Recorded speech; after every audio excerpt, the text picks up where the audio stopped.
இந்த பதிவை பார்க்குற அத்தனை சிவன் பக்தர்களுக்கும் கோடான கோடி புண்ணியங்கள் வந்து சேரும் அப்படின்றதுல எந்த சந்தேகமும் இல்லை. ஸோ இந்த வீடியோ எந்த வீடியோட கண்டினியூட்டி அப்படின்ற மாதிரி பார்த்தீங்கன்னா, இதுக்கு முன்னாடி நான் போட்டுட்டு இருந்த எறும்பீஸ்வரர் கோயிலோட பாகம் 2 தான் இந்த பதிவு. இந்த எறும்பீஸ்வரர் ஆலயத்தை பற்றி உங்களுக்கு தெரியாத பல இன்ட்ரெஸ்டிங்கான மேட்டர் நான் சொல்றதுக்கு முன்னாடி இந்த கோயிலில் இருந்த அழகான சிறிய பக்தர்கள் பாடுறாங்க. ரொம்ப ரொம்ப நல்லா இருந்தது இவங்களோட பாடல்கள்லாம் கேட்கறதுக்கு. ஸோ இவங்க பாடுற வீடியோவை நம்ம இன்ஸ்டாகிராம் பேஜோட ஸ்டோரியில் நான் போடுறேன், அதை பார்த்து நீங்கள் என்ஜாய் பண்ணுங்க.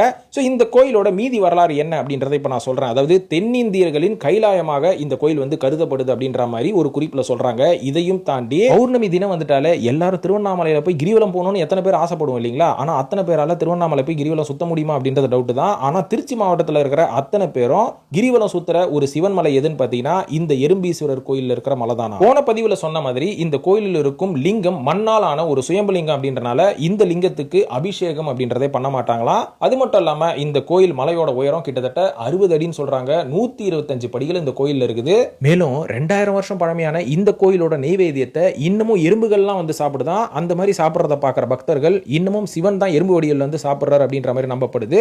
அற்புதமான கோயில்.